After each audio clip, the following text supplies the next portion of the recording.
بسم الله الرحمن الرحيم. اللهم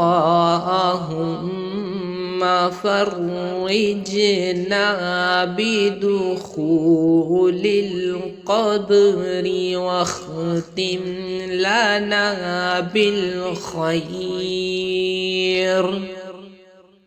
والظفر واغفر لنا ولوالدينا ولجميع المؤمنين والمؤمنات برحمتك يا أرحم الراحمين.